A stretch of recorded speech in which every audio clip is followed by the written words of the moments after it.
A very good morning students. Last class में हमने human reproduction chapter के under male reproductive system को start कर दिया था और उसमें हमने मेल रिप्रोडक्टिव सिस्टम की एनाटमी, उसका स्ट्रक्चर डिटेल में रीड किया। जो प्राइमरी सेक्स ऑर्गन है दैट इज टेस्टिस का स्ट्रक्चर डील किया। फिर टेस्टिस के बाद जो मेल जेनाइटल डक्ट्स हैं that is epididymis, then vasa deferens, then the ejaculatory duct, urethra, penis which is the male copulatory organ. इसके अलावा 3 male reproductive glands that is seminal vesicle, prostate gland and Cowper's gland. इन सब की details, इन सब के important questions with all the tricks हमने learn करे। किस तरह से क्वेश्चंस पूछते हैं वो सब हमने देखा। Now today what we will deal is, अब हमें मेल रिप्रोडक्टिव सिस्टम में जो मेन प्राइमरी सेक्स ऑर्गन है दैट इज टेस्टिस, उसके 2 मेन फंक्शंस हमने पढ़े थे।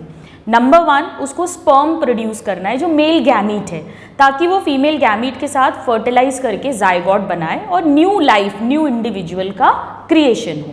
ये तो मेन फंक्शन है।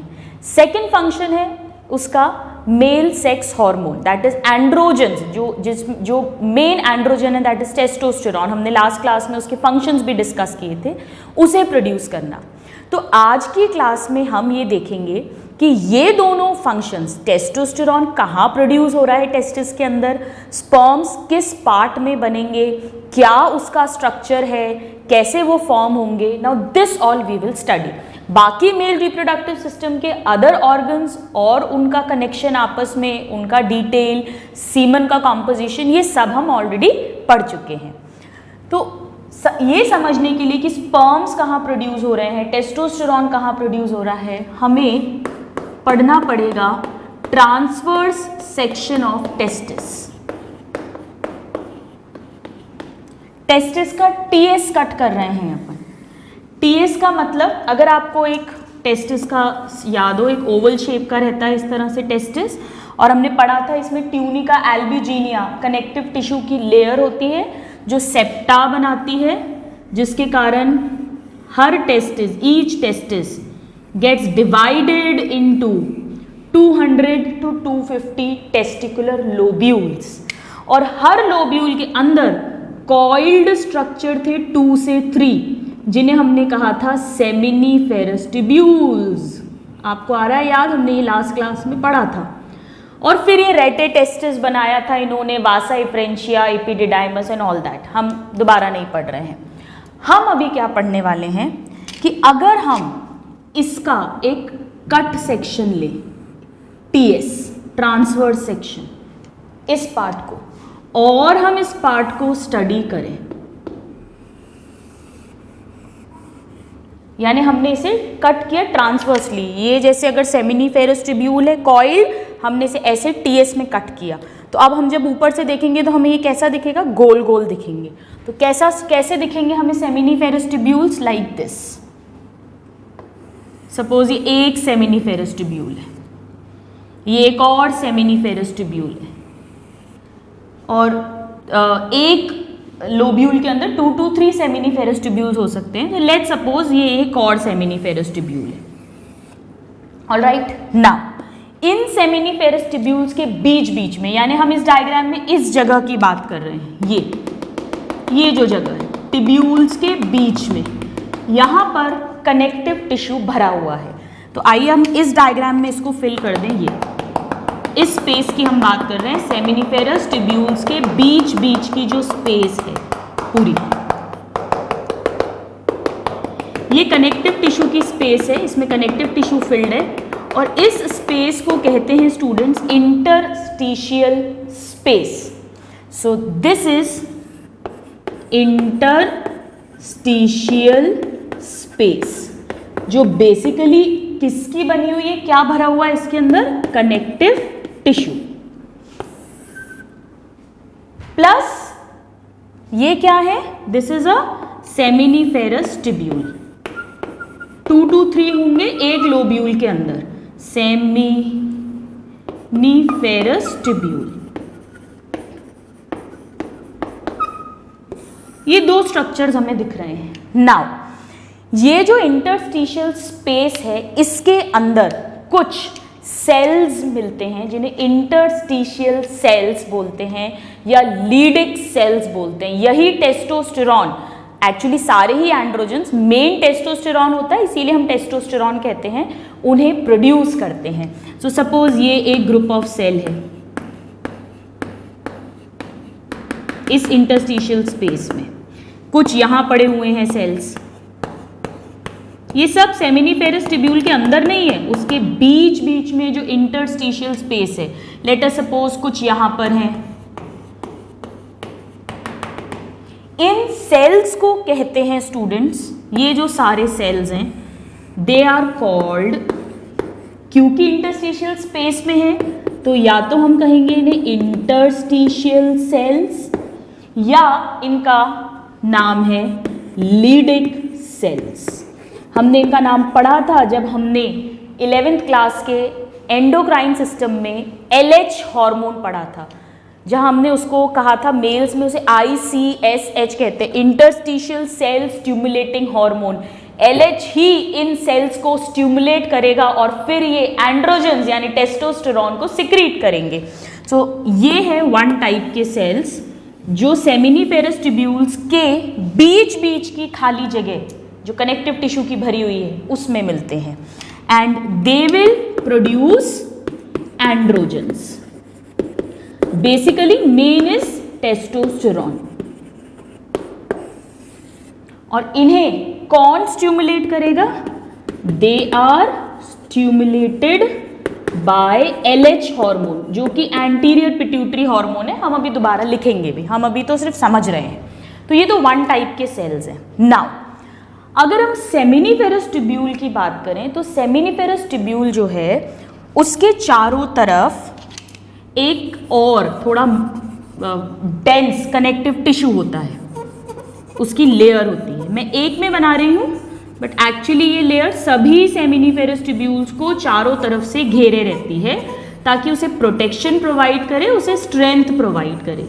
ये इसलिए ज़रूरी है स्टूडेंट्स क्योंकि इसी सेमिनिफेरस ट्यूब्यूल्स के अंदर स्पर्म्स फॉर्म होने वाले हैं, तो ये बहुत इंपॉर्टेंट स्ट्रक्चर है, तो नेचर ने इसको एक्स्ट्रा प्रोटेक्शन प्रोवाइड करवाया है।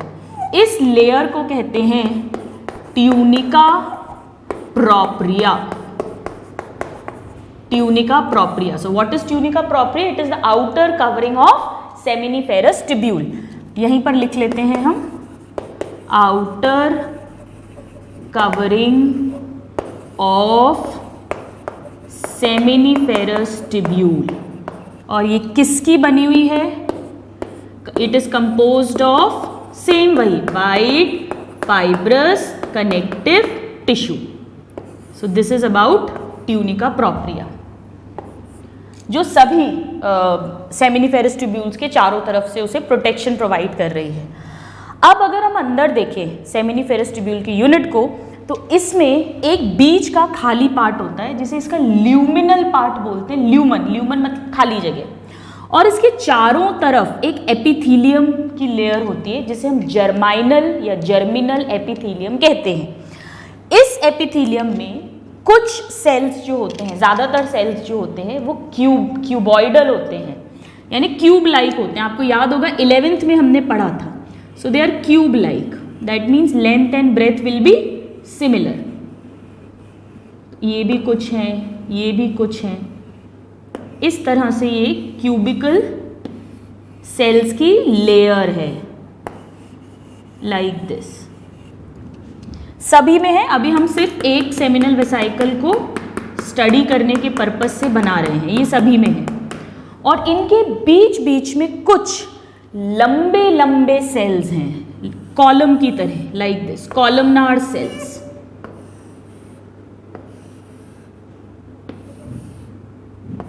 इस तरह से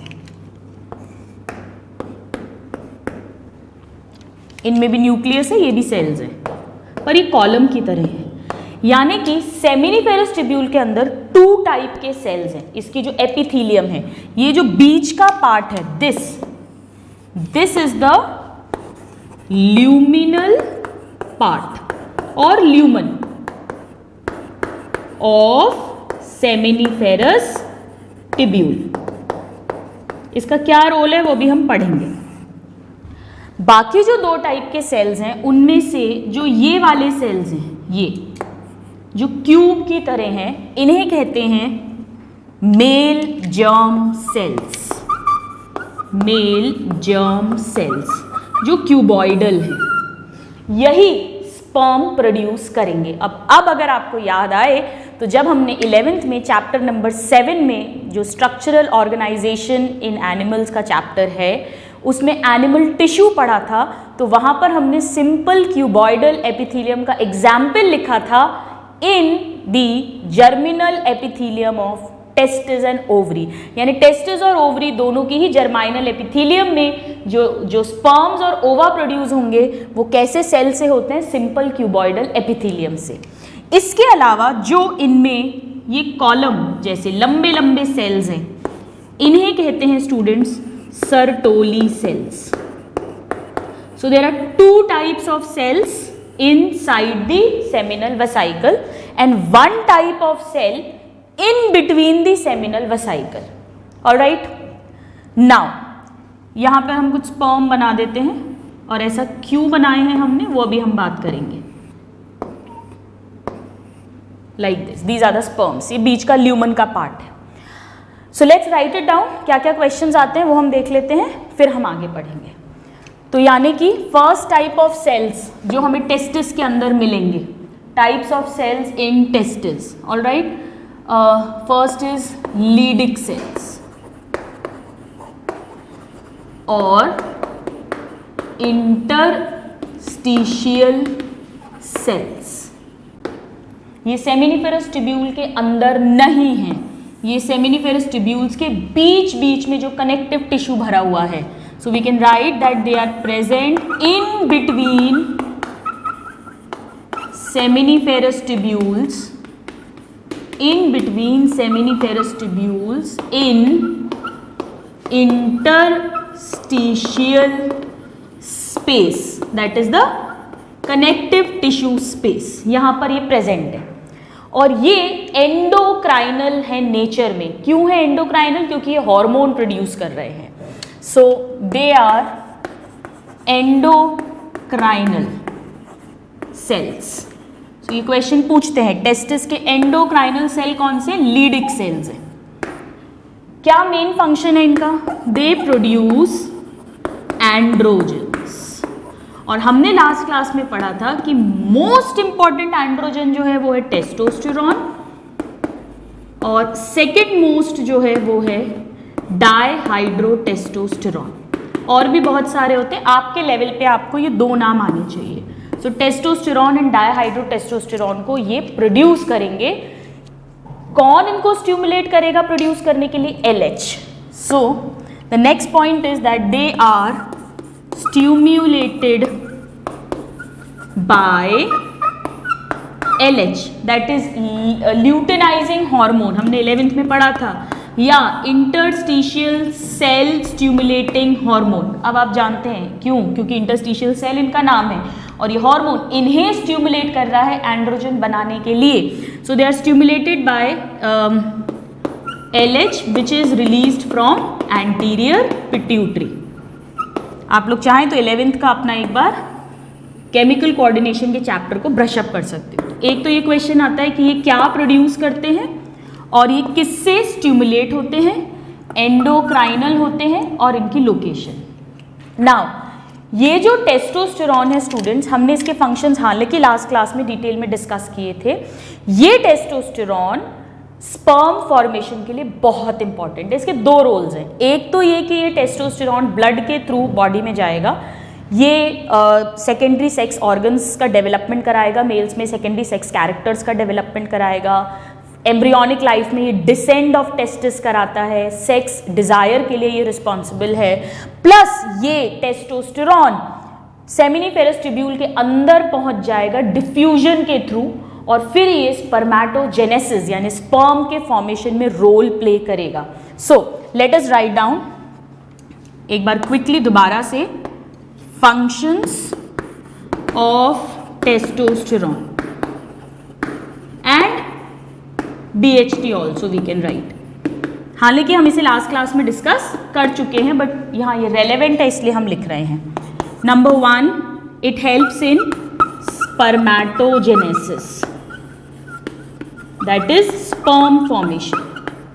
We will talk about this sperm formation. यहां पर इंपॉर्टेंट पॉइंट जो क्वेश्चन पूछा जाता है, that this testosterone goes inside seminiferous tubules by diffusion process. ये पूछते हैं कि वो, क्योंकि स्पर्म तो सेमिनिफेरस ट्यूब्यूल के अंदर बन रहे हैं, तो टेस्टोस्टेरोन फिर कैसे हेल्प करेगा? वो तभी हेल्प कर सकता है जब वो सेमिनिफेरस ट्यूब्यूल के अंदर पहुंचे। कैसे पहुंचता है? डिफ्यूजन से। और फिर इसके लिए एक बाइंडिंग प्रोटीन होता है सर्टोली सेल के ऊपर, जिसके साथ ये अटैच होता है और फिर ये वहां पर स्पर्म्स का फॉर्मेशन करवाता है। बाकी तो हम ऑलरेडी पढ़ चुके हैं, जैसे descent of testis in the foetal life, it helps. Then ये प्यूबर्टी के टाइम पे ये जो टेस्टोस्टेरोन है, ये development of male secondary sex organs and characters. Secondary sex characters जैसे कि beard, moustache, low pitch voice, deep voice, जो लड़कों की थोड़ी भारी आवाज़ होती है, particular arrangement of hair on body, broad shoulders, aggression, इन सब के लिए यही रिस्पॉन्सिबल होता है।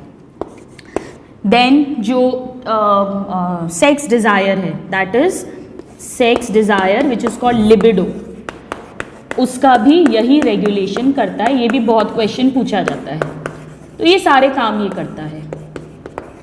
यहाँ पर आज की क्लास में हमारे लिए इंपॉर्टेंट क्या है कि ये डिफ्यूजन के थ्रू सेमिनिफेरस ट्यूब्यूल के अंदर जाकर अटैच होता है सर्टोली सेल पर, एक इसके लिए बाइंडिंग प्रोटीन है उससे, और फिर ये स्पर्म फॉर्मेशन के लिए रिस्पॉन्सिबल होता है। आप इसको नोट डाउन करिए। Then we will talk about the 2 types of cells which are present in the seminiferous tubules. Please note it down.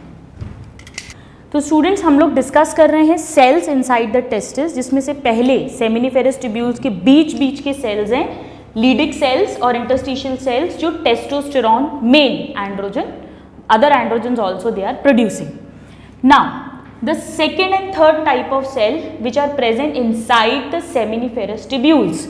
तो हम ऐसा करते हैं, पहले हम we read them one by one. Let's say the second is male germ cells। Male germ cells जो हैं, इन्हें प्राइमोडियल जर्म सेल्स भी कहते हैं। प्राइमोडियल मीन्स प्रिमिटिव, ये पहले सेल्स हैं जिनसे फिर फाइनली मेल गैमीट फॉर्म होगा। सो प्राइमोडियल जर्म सेल्स, इन्हें शॉर्ट में स्टूडेंट्स PGC कॉमनली कहा जाता है, PGC। ये पता होना चाहिए आपको, कई बार पूरा क्वेश्चन में फुल फॉर्म नहीं भी लिखा होता है। सो दे आर PGC। अब ये कहाँ प्रेजेंट है? आइए देखें। ये सेमिनिफेरस ट्यूब्यूल के अंदर प्रेजेंट है, क्यूब लाइक है, क्यूबॉइडल है और डिप्लॉइड सेल है, किसी भी ह्यूमन बॉडी के अदर सेल की तरह। So they are present inside seminiferous tubule germinal epithelium. ये क्या बना रहे हैं? जर्माइनल एपिथीलियम फॉर्म कर रहे हैं। ये और सर्टोली सेल मिलकर जर्माइनल एपिथीलियम बना रहे हैं। कैसे हैं ये? They are cuboidal and they are diploid. That means 2n या 2x, कुछ भी लिखिए आप। ह्यूमंस की हम बात कर रहे हैं, तो यानी इनमें कितने क्रोमोसोम्स होंगे? इनमें 46 क्रोमोसोम्स होंगे। इस एक एक सेल के अंदर 46 क्रोमोसोम्स मिलेंगे हमें। नाउ बड़ी इंटरेस्टिंग बात यह है स्टूडेंट्स कि एम्ब्रियोनिक लाइफ में ये सेल टेस्टिस के अंदर डायरेक्टली डेवलप नहीं होते हैं, ये टेस्टिस के बाहर डेवलप होते हैं। जो योग साइक हम आगे जाके पढ़ेंगे, उसकी मीसोडर्म से ये सेल डेवलप होते हैं, ओरिजिनेट होते हैं, और फिर प्रेगनेंसी के 5th वीक में जाकर ये, अगर मेल है तो टेस्टिस और फीमेल है तो ओवरी, क्योंकि सेक्स तो पहले ही डिसाइड हो जाता है जैसे ही एग और स्पर्म मीट करते हैं। अगर वो उसमें XX दोनों का XX क्रोमोसोम गया है तो फीमेल, अगर एक का X एक का Y गया है तो मेल चाइल्ड होगा। तो सेक्स तो फर्टिलाइजेशन के टाइम में डिसाइड हो जाता है, हम बाद में भी डिस्कस करेंगे। तो ये सेल्स जो हैं ये फिफ्थ वीक ऑफ प्रेगनेंसी में जाकर गोनैड्स के अंदर पहुंच जाते हैं, यानी टेस्टिस के अंदर या ओवरी के अंदर पहुंच जाते हैं। और फिर 8 वीक्स यानी 2 महीने का जब मदर के अंदर बेबी होता है तब ये जो गोनैड्स हैं यानी सेक्स ऑर्गन हैं ये डिफ्रेंशिएट हो जाता है कि ये टेस्टिस में और या ओवरी में, डिपेंडिंग अपॉन उसके अंदर कैसे क्रोमोसोम्स हैं। तो टेस्टिस का या तो फॉर्मेशन हो जाएगा और या अगर फीमेल चाइल्ड का बर्थ होना है तो ओवरी का फॉर्मेशन हो जाएगा। बट इंपॉर्टेंट है कि चाहे मेल चाहे फीमेल जो प्राइमोडियल जर्म सेल है जिससे कि एग या स्पर्म बनने वाला है वो सेक्स ऑर्गन के अंदर ओरिजिनेट नहीं होते, बाहर ओरिजिनेट होते हैं। 5th वीक में वो गोनैड के अंदर पहुंचते हैं। This is very very important. So एक तो ये डिप्लॉयड पे क्वेश्चन आता है, this is important. Now they are extra gonadal in origin, यानी गोनैड के अंदर फॉर्म नहीं होते। हम समझने के लिए लिख लेते हैं नॉट फॉर्म्ड इनसाइड गोनैड्स। यहां पर हम मेल की बात कर रहे हैं तो हमने यहां लिख दिया टेस्टिस, वैसे फीमेल में भी यही रहेगा। सो this is another very important point. फिर ये कहां ओरिजिनेट होते हैं? They originate from mesoderm of yolk sac in embryo। आपको और क्लियर होगा जब हम योग सैक पढ़ेंगे, बट अभी आपको ये वर्ड ये लाइन याद रखनी है क्योंकि ये क्वेश्चन पूछा जाता है। जो प्राइमोडियल जर्म सेल है चाहे मेल का चाहे फीमेल का वो एक्स्ट्रा गोनाडल होता है और फिर वो 5th वीक ऑफ प्रेगनेंसी में गोनाड के अंदर माइग्रेट कर जाता है। So then it migrates into gonads at, now this is again important question, 5th week of pregnancy। 5th week of pregnancy में वो गोनैड्स के अंदर आ जाता है और 8 वीक ऑफ प्रेगनेंसी तक गोनैड्स प्रॉपरली फॉर्म हो जाते हैं, टेस्टिस या ओवरी। इसीलिए अगर हमें किसी बच्चे का सेक्स डिटर्मिनेशन करना हो सोनोग्राफी के थ्रू तो 2nd मंथ तक टेस्टिस एंड ओवरी फॉर्म हो जाते हैं। ऑल्दो ये इलीगल है इंडिया में, क्योंकि इंडिया में फीमेल फीटिसाइड बहुत है, यानी कि कन्या भ्रूण हत्या, मदर की वूम्ब के अंदर ही एबॉर्शन करा दिया जाता है अगर पता चल जाए कि बेबी गर्ल है, विच इज़ वेरी सैड। और इसको हम डिटेल में लेंगे रिप्रोडक्टिव हेल्थ के अंदर। तो अभी तो हम ये लिख रहे हैं दैट गोनैड्स डिफरेंशिएट इनटू, या तो वो टेस्टिस बनेंगे या वो ओवरी बनेगा बाय, और we can say after, generally 8 weeks तक हो जाता है, 8 to 10 वीक्स के बीच में, 8 वीक्स ऑफ प्रेगनेंसी। सो ये इंपॉर्टेंट क्वेश्चन है ये भी कि गोनैड्स का डिफ्रेंसिएशन जो है, इसीलिए सोनोग्राफी पे जो हमें दिखेगा वो हमें कब दिखेगा कि ये टेस्टिस है या ओवरी है, 8 वीक्स या उसके बाद अगर सोनोग्राफी कराई जाए। So these are the main cells and then they will form the male gamete. So इनका फंक्शन क्या है? Function is formation of male gamete, female में female gamete, that is sperm बनना है। ऑलराइट, नाउ ये 2nd type का cell है, cuboidal वाले सेल्स ये स्पर्म्स फॉर्म करेंगे। कैसे करेंगे वो अपन अभी देखेंगे। So you note this down, then we'll talk about the 3rd type of cell. So students ये तो थे 2nd टाइप के सेल्स जो डिप्लॉयड हैं, क्यूबॉइडल हैं, ये दोनों क्वेश्चंस पूछे जाते हैं और ये स्पर्म प्रोड्यूस करेंगे यानी मेल सेक्स गैमीट प्रोड्यूस करेंगे। Now let's see the 3rd type of cell, जो ये वाले सेल्स हैं, टॉल कॉलम जैसे सेल्स हैं। They are also inside seminiferous tubules and they are called Sertoli cells। अब इनका क्या फंक्शन है, क्योंकि दो फंक्शन हमने पढ़े थे टेस्टिस के, स्पर्म प्रोड्यूस करना वो मेल जर्म सेल कर देंगे पीजीसी, टेस्टोस्टेरोन प्रोड्यूस करना वो ये लीडिक सेल्स कर देंगे। फिर ये सर्टोली सेल्स का क्या रोल है, इसका बहुत बहुत बहुत इंपॉर्टेंट रोल है और क्वेश्चंस के हिसाब से भी बहुत इंपॉर्टेंट रोल है। क्या रोल है स्टूडेंट्स इनका, ये जो स्पर्म्स डेवलप हो रहे हैं, फॉर्म हो रहे हैं, उन्हें न्यूट्रिशन भी तो चाहिए सर्वाइव करने के लिए, तो ये उन्हें न्यूट्रिशन प्रोवाइड करते हैं number 1।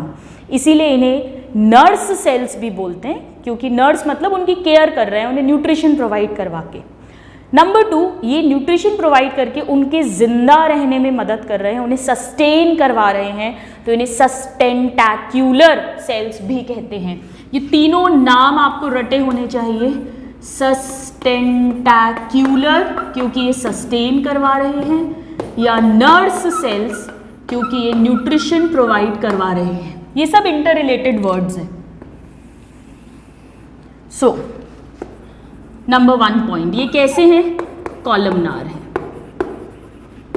In germinal epithelium of seminiferous tubules, यानी ये भी सेमिनिफेरस ट्यूब्यूल्स के अंदर जर्माइनल एपिथीलियम का हिस्सा है, पर ये स्पर्म फॉर्मेशन डायरेक्टली नहीं कर रहे हैं, ये कन्वर्ट नहीं होंगे स्पर्म्स में।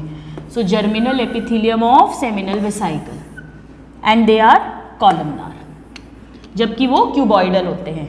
नाउ इनके ये नॉर्मल बॉडी सेल है तो ऑब्वियसली डिप्लॉइड ही होगा, यहाँ तो हमें कोई बात ही नहीं करनी है, बाकी तो सब सेल्स डिप्लॉइड ही होते हैं, चाहे लीडिक सेल हो कोई भी सेल हो।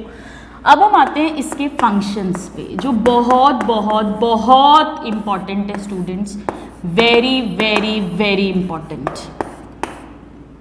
Now first function,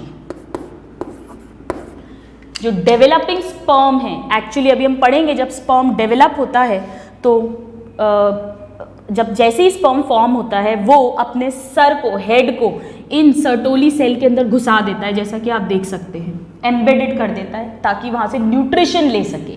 so the first is that provides, first function provides nutrition to developing sperms. एक बार स्पर्म्स आगे निकल जाते हैं फिर इतना न्यूट्रिशन की जरूरत नहीं है, क्योंकि फिर तो सेमिनल वेसाइकल, वहां से फ्रक्टोज वगैरह वो सब मिलता है। सो this is the first important function, very very important function. Second function इनका, ये क्या करते हैं स्टूडेंट्स, ये जो सर्टोली सेल्स हैं, ये अगर कोई dead cell, dead sperm produce हो रहे हैं, या मान लीजिए इमैच्योर स्पर्म्स हैं या एबनॉर्मल स्पर्म्स हैं, तो कहीं वो भी सीमन में ना पहुंचे, तो ये जो सर्टोली सेल्स हैं ये उन्हें फैगोसिटाइज कर देते हैं, उन्हें खा जाते हैं, किल कर देते हैं, ईट कर लेते हैं। So they फैगोसिटाइज dead and abnormal sperms जो भी प्रोड्यूस हो रहे हैं, काफ़ी सारों को तो यही ख़त्म कर देते हैं ताकि वो आगे सीमन तक ना पहुंचे। ना थर्ड फंक्शन इनका, जब हम पढ़ेंगे अभी थोड़ी देर में, जब फाइनली स्पर्म बनता है तो स्पर्म एक बहुत छोटा सा स्ट्रक्चर है, बहुत कम्पैक्ट स्ट्रक्चर है, क्योंकि एक इजैक्यूलेट में 200 to 300 मिलियन स्पर्म्स को फीमेल वजाइना के अंदर एंटर करना है। अगर वो बड़े बड़े स्ट्रक्चर होंगे तो इतने सारे एंटर कर ही नहीं सकते, तो स्पर्म बहुत छोटे छोटे होते हैं, 50-60 माइक्रोन के, हम उन्हें नेकेड आई से देख भी नहीं सकते हैं, और वो ट्रैवल करके फिर पहुंचते हैं फैलोपियन ट्यूब्स तक। सो दे आर वेरी कम्पैक्ट। तो ये जो कंपैक्शन का काम है, जब स्पर्म कंपैक्ट होगा, कंपैक्ट का मतलब कोई भी सेल को अगर हमें छोटा करना है तो हमें क्या करना पड़ेगा, हमें उसका साइटोप्लाज्म, सबसे ज़्यादा साइटोप्लाज्म होता है, वो पूरा बाहर निकालना पड़ेगा, काफ़ी सारा। तो ये जो काम है, ये जो साइटोप्लाज्म जब निकल रहा है, क्योंकि स्पर्म छोटा हो रहा है, बाहर उससे रिलीज हो रहा है, सेल ऑर्गेनेल्स जो काम के नहीं हैं अब स्पर्म के, वो सब बाहर फिक जाते हैं, उन सब को भी ये सर्टोली सेल्स डिस्ट्रॉय कर देते हैं, खत्म कर देते हैं। So they clean up the, we can say the products released from developing cell, developing sperms। और ये प्रोडक्ट्स क्या हैं? बेसिकली ये साइटोप्लाज्म, ऑर्गेनेल्स जो काम के नहीं हैं, ऑर्गेनेल्स एक्सेट्रा, ताकि सेल स्पर्म कॉम्पैक्ट हो रहा है, वो सब कहीं इन सेमिनिफेरस ट्यूब्यूल के अंदर पड़े नहीं रहे, उनका कोई काम नहीं है, तो ये उसको भी फैगोसिटाइज कर देता है, क्लीन कर देता है। Then next, very very important, इसके पास ये जो फॉर्म करता है, इट फॉर्म्स, कॉमनली क्वेश्चन पूछा जाता है स्टूडेंट्स इस वाले पॉइंट पे, it forms Sertoli cell barrier, Sertoli cell barrier या ब्लड टेस्टिस बैरियर। इसका मतलब ये है कि इसके कारण से जो स्पर्म्स हैं उन पर हमारी बॉडी का इम्यून सिस्टम अटैक नहीं कर पाता है और ये उसको प्रोटेक्ट करता है इम्यून सिस्टम से। So this is a very very important question, that which cell forms blood testis barrier. Sertoli cell barrier तो हमें समझ ही आ जाता है कि सर्टोली सेल्स ही बना रहे हैं, SCB शॉर्ट में लिखते हैं, पर ब्लड टेस्टिस बैरियर में कोई हिंट नहीं है, तो ये भी सर्टोली सेल्स ही फॉर्म कर रहे हैं। तो इसको फॉर्म करके ये क्या करते हैं? They protect sperms from bodies immune system, ताकि कहीं बॉडी इन्हें फौरन समझकर इन पे अटैक ना कर पाए, तो ये बीच में एक दीवार बनाते हैं, एक बैरियर क्रिएट करते हैं। नाउ नेक्स्ट, ये एक एंजाइम प्रोड्यूस करते हैं स्टूडेंट्स, वेरी वेरी इंपॉर्टेंट, जिसे एरोमेटेज एंजाइम कहते हैं। So they have this aromatase enzyme. बहुत इंपॉर्टेंट क्वेश्चन है स्टूडेंट्स, एम्स में इस पे क्वेश्चन पूछा गया है। एरोमेटेज एंजाइम, ये एरोमेटेज एंजाइम क्या करता है? जो टेस्टोस्टेरॉन डिफ्यूज होकर अंदर आ रहा है सेमिनिफेरस ट्यूब्यूल के, उसके कुछ पार्ट को ईस्ट्रोजन में कन्वर्ट करता है, ईस्ट्राडायोल में। अब आप सोचेंगे कि मैम ये तो मेल है, या ईस्ट्रोजन का क्या काम? तो एक्चुअली कुछ अमाउंट में ईस्ट्राडायोल रिक्वायर्ड होता है स्पर्म की को सस्टेन करवाने के लिए, उस कहीं ऐसा नहीं हो कि उसकी स्पर्म डेथ को प्रिवेंट करने के लिटिल अमाउंट में। हाँ, अगर कुछ एबनॉर्मैलिटी हो गई, इसका अमाउंट बढ़ गया, बहुत ज़्यादा टेस्टोस्टेरॉन कन्वर्ट होने लग गया, then it will be a problem, then it will be abnormal. फिर उस मेल में फीमेल कैरेक्टर्स आने लग जाएंगे, स्पर्म का प्रोडक्शन कम होने लग जाएगा, स्टेरिलिटी होने लग जाएगी, लेडी को, उसकी वाइफ को प्रेग्नेंट होने में प्रॉब्लम होगी, यानी मेल फैक्टर आ जाएगा, ये सब प्रॉब्लम्स होंगी, बट लिटिल अमाउंट में it is required. So they have this aromatase enzyme and what does it do? This converts, very very important point students, testosterone into estradiol which is a type of estrogen, very very important। ये question पूछते हैं, which enzyme converts testosterone into estradiol, यहाँ हम star लगा देते हैं। और ये जो estradiol है, this is essential, important है ये for sperm sustenance, उनकी जिंदा रहने के लिए इंपॉर्टेंट होता है लिटिल अमाउंट में। इसके अलावा भी ये जो सर्टोली सेल्स हैं, ये 3 इंपॉर्टेंट हॉर्मोन्स रिलीज करते हैं। वो कौन से हैं वो अब हम पढ़ेंगे, वो भी बहुत बहुत बहुत इंपॉर्टेंट हैं क्वेश्चंस के पॉइंट ऑफ व्यू से। आप इसको नोट डाउन करिए, then we'll read about them. So students, इनके अलावा भी Sertoli cells 3 important hormones produce करते हैं, which are very very important. So they produce 3 hormones. Now this point is a 5-star question actually. हम लगा 3 star रहे हैं, but they are very very important. यानी सर्टोली सेल जो हैं वो भी कुछ हॉर्मोन्स प्रोड्यूस कर रहे हैं। कौन कौन से? इसके लिए हमने ट्रिक पहले ही बना दी है। इसकी ट्रिक है एम। हर किसी का जिंदगी में एम होना चाहिए, आपका भी है, तभी आप ये लेक्चर सुन रहे हैं। AIM, M. कौन कौन से हार्मोन प्रोड्यूस करता है ये? Number 1 A. A is androgen binding protein. So first is androgen, this A, binding protein जिसे शॉर्ट में ABP लिखते हैं, ABP। नाम से ही समझ में आ रहा है ये क्या करेगा, समझिए यहाँ पर आप, लीडिक सेल से टेस्टोस्टेरॉन रिलीज होगा, ये टेस्टोस्टेरॉन डिफ्यूज करके सेमिनिफेरस ट्यूब्यूल्स में जाएगा, क्योंकि टेस्टोस्टेरॉन का मेन काम सेकेंडरी सेक्स कैरेक्टर और ऑर्गन्स का डेवलपमेंट वो तो है ही, पर वो सब क्यों हो रहा है, ताकि स्पर्म फॉर्मेशन होने के बाद वो हेल्प कर सकें स्पर्म को फीमेल तक पहुंचाने में। तो स्पर्म के फॉर्मेशन में टेस्टोस्टेरॉन का बहुत बड़ा रोल होता है। तो ये टेस्टोस्टेरॉन डिफ्यूज करके सेमिनिफेरस ट्यूब्यूल के अंदर जाएगा और वहाँ सेमिनिफेरस ट्यूब्यूल के पास ये ABP रहते हैं।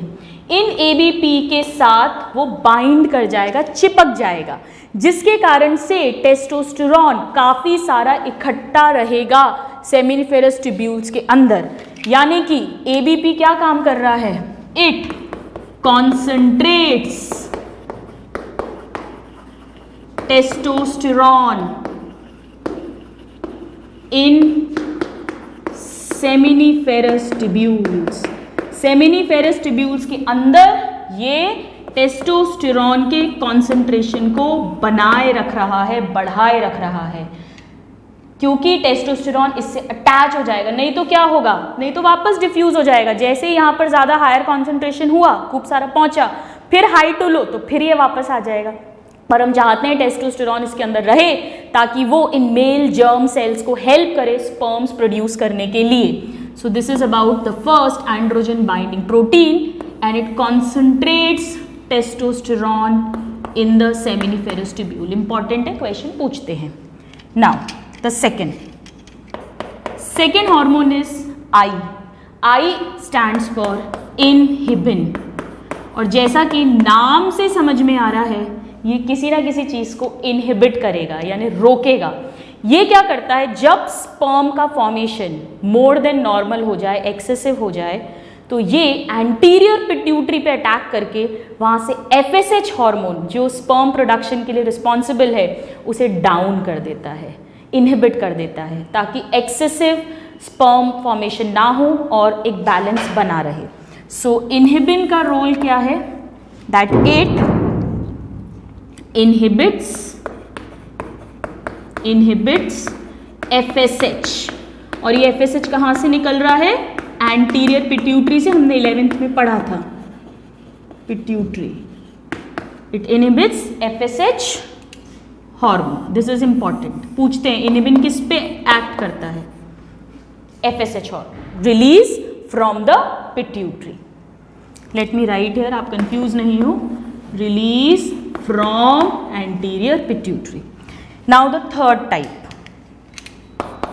थर्ड इज M, और M से है स्टूडेंट्स मुलेरियन इनहिबिटरी हार्मोन। अब ये भी किसी ना किसी चीज को इनहिबिट करेगा। किसको इनहिबिट करेगा, आइए समझें। इसका एक और नाम होता है, ये तो MIH इसका शॉर्ट फॉर्म हो गया, इसका एक और नाम है स्टूडेंट्स, या तो मुलेरियन इनहिबिटरी या एंटी मुलेरियन, वो भी एक ही बात है, मुलेरियन का opposite. So anti Mullerian hormone भी इसे कहते हैं, anti Mullerian hormone, that is AMH, दोनों का एक ही मतलब है, AMH। Now what does it do, students embryonic life में एक डक्ट बनती है जिसे मुलेरियन डक्ट कहते हैं। उस मुलेरियन डक्ट से फीमेल्स के अंदर यूट्रस, फैलोपियन ट्यूब्स, कुछ सम पार्ट ऑफ वजाइना, ये सब डेवलप होता है, और मेल्स में इसे इनहिबिट कर देता है ये, क्योंकि मेल्स में जैसे ही 8 वीक्स पे टेस्टिस बने, सर्टोली सेल्स सेमिनिफेरस ट्यूब्यूल्स के अंदर एक्टिव हुए, तो वो ये AMH सिक्रीट करते हैं सिर्फ फीटल लाइफ में, एम्ब्रियोनिक लाइफ में, ताकि वो मुलेरियन डक्ट से कहीं, अगर वो मेल है तो उसके अंदर यूट्रस, फैलोपियन ट्यूब ये सब ना बन जाए। तो ये काम जो है ये AMH का है कि ये मुलेरियन डक्ट को सप्रेस कर देता है, इनहिबिट कर देता है, ताकि वो यूट्रस, फैलोपियन ट्यूब ये सब स्ट्रक्चर्स मेल्स के अंदर प्रोड्यूस ना करे। और फीमेल में वो आराम से प्रोड्यूस होता है। So what does it do? It suppress और इनहिबिट मुलेरियन डक्ट। तो क्या होगा? Mullerian duct to form uterus, fallopian tube etcetera. ये सब ना बने मेल्स के अंदर, नहीं चाहिए हमें। So it suppresses Mullerian duct and this is only in embryonic life. ये केवल फीटल लाइफ में प्रोड्यूस होता है स्टूडेंट्स, अडल्ट लाइफ में इसका कोई रोल नहीं है, क्योंकि तब तक पूरा रिप्रोडक्टिव सिस्टम फॉर्म हो जाता है। तो सिर्फ इनिशियल एम्ब्रियोनिक पीरियड में ही ये हार्मोन रिलीज होता है, बाकी बर्थ के बाद भी इनहिबिन और एबीपी ये तो बर्थ के बाद सिक्रीट होते हैं, बट एएमएच केवल एम्ब्रियोनिक लाइफ में सिक्रीट होता है। ये क्वेश्चन पूछते हैं कि सर्टोली सेल से कौन सा हार्मोन है जो सिर्फ एम्ब्रियोनिक लाइफ में सिक्रीट होता है? That is AMH. So this is about the Sertoli cells. Now, what is basically happening? यहाँ से टेस्टोस्टेरॉन अंदर जाएगा, बट कब जाएगा? कब स्पर्म फॉर्मेशन शुरू होगा? प्यूबर्टी के टाइम पर। 13-14 ईयर्स की जब एज होगी तब अचानक से कुछ बॉडी में चेंज आता है और हाइपोथैलेमस एक्टिवेट हो जाता है। हाइपोथैलेमस से गोनाडोट्रोपिन रिलीजिंग हार्मोन, हमने 11th में पढ़ा था, वो रिलीज होगा, वो एंटीरियर पिट्यूटरी पे एक्ट करेगा। Anterior pituitary FSH and LH release करेगी। एलएच यहाँ से टेस्टोस्टेरॉन रिलीज करवाएगा और एफएसएच इन जर्म सेल्स पे भी एक्ट करेगा, प्लस सर्टोली सेल्स पे भी एक्ट करेगा, और फिर ये टेस्टोस्टेरॉन भी अंदर पहुंच जाएगा और ये जो मेल जर्म सेल्स हैं ये स्पर्म का फॉर्मेशन करने लग जाएंगे, और इन स्पर्म को न्यूट्रिशन जो मिलेगा, इनका कंपैक्शन जो होगा, ये सारे के सारे काम सर्टोली सेल ही करता है। तो आप इसको नोट डाउन करिए, this is very very important. इसमें से हमने सभी क्वेश्चंस डिस्कस किए, फिर हम पढ़ेंगे किस तरह से हार्मोनल रेगुलेशन होता है। यहाँ एक और इम्पॉर्टेंट, चलिए we'll discuss it later, you note it down first. So now students, इसमें एक और बहुत इंपॉर्टेंट पॉइंट है, हम पहले उसको लिख लेते हैं। वो ये है कि इस डायग्राम में जो हमने ल्यूमिनल पार्ट डिस्कस किया था, let me just erase this first. ये जो ल्यूमिनल पार्ट है, सेंटर वाला खाली पार्ट, ये तो जर्माइनल एपिथेलियम है जिसमें Sertoli cells and mail germ sales हैं, बट ये जो पार्ट है ये एक्चुअली ये कोलैप्स्ड रहते हैं प्यूबर्टी के पहले। प्यूबर्टी आने पर 13-14 ईयर्स पे जब सडनली हार्मोनल चेंजेस आते हैं बॉडी में, तब ये ल्यूमिनल पार्ट डेवलप होता है। क्यों? क्योंकि तभी स्पर्म फॉर्मेशन, यहीं पर स्पर्म्स जो हैं वो यहीं से अटैच होते हैं सर्टोली सेल से। तो this part is very important. So just let us write down a note here, and that note is that the luminal part forms at puberty. That means at 13 to 14 years of age, जब sperm formation शुरू होता है, secondary sex characters develop होना शुरू होते हैं। So this is also important. Now let's talk about the hormonal control of male reproductive system.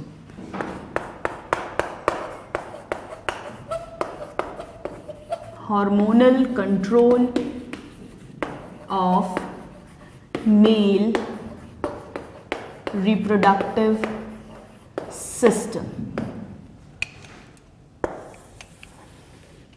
कैसे control होगा? सबसे पहले तो है हमारे पास हाइपोथैलेमस। अब इसमें से डायरेक्ट क्वेश्चंस आते हैं जो कि ब्रेन का पार्ट होता है, हम ज़्यादा डिटेल में नहीं जा रहे हैं। 11th का नर्वस सिस्टम आप एक बार ब्रशअप कर सकते हैं, या आप एंडोक्राइन सिस्टम देख लेंगे, उसी में सब क्लियर हो जाएगा।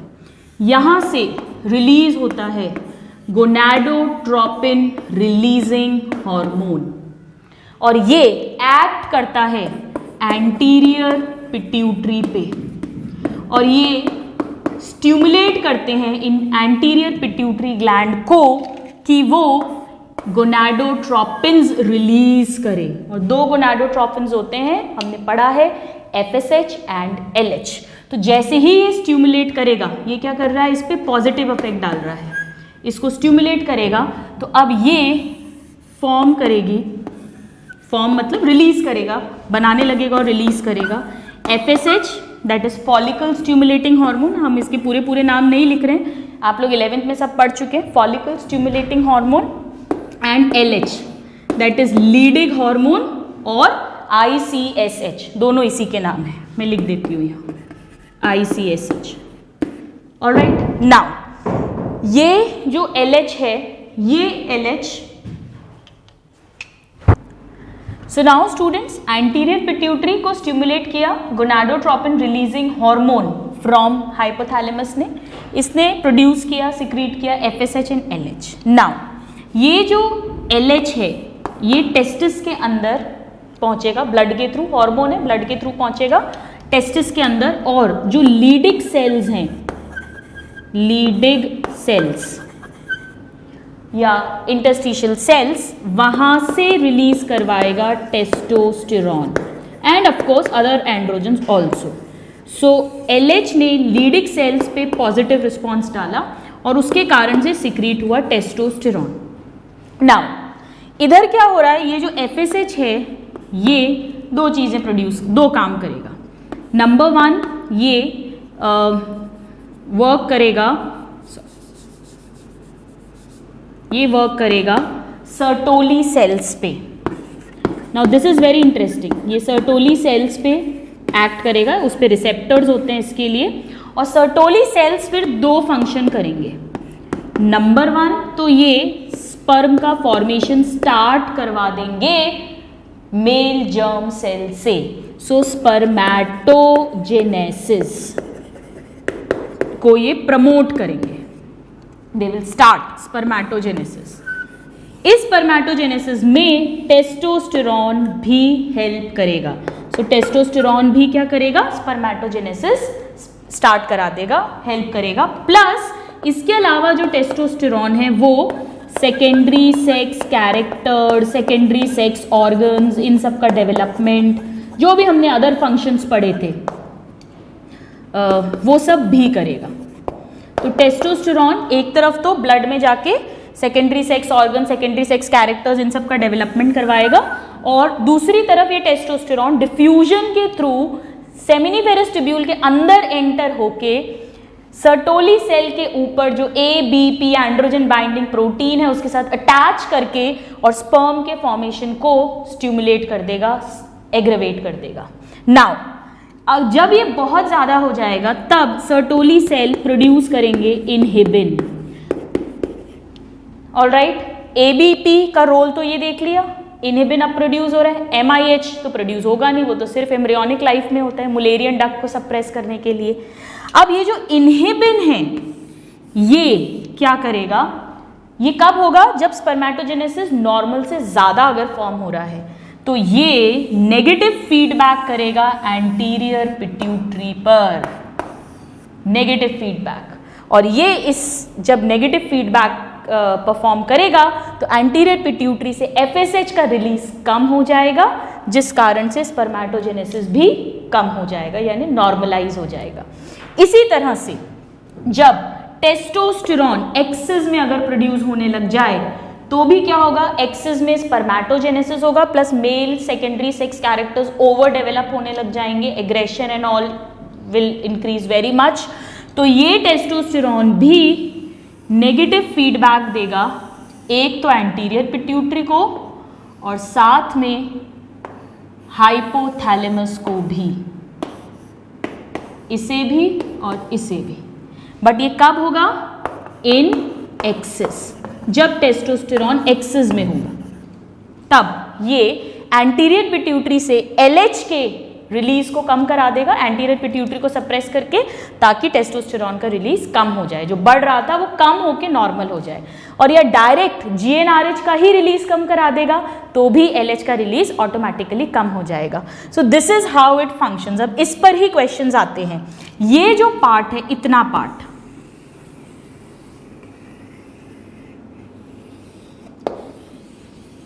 ये सब टेस्टिस के अंदर हो रहा है। This is happening in the testis, inside the testis. So GnRH निकला हाइपोथैलेमस से, पहला क्वेश्चन। FSH-LH रिलीज होते हैं एंटीरियर पिट्यूटरी से, और टेस्टिस के अंदर सर्टोली सेल स्पर्मेटोजेनेसिस प्रमोट करता है, और साथ में अगर एक्सेस हो रहा है तो इनहिबिन नेगेटिव फीडबैक करता है एंटीरियर पिट्यूटरी पर। टेस्टोस्टेरॉन अगर एक्सेस में हो रहा है तो नेगेटिव फीडबैक करता है एंटीरियर पिट्यूटरी एंड हाइपोथैलेमस पर।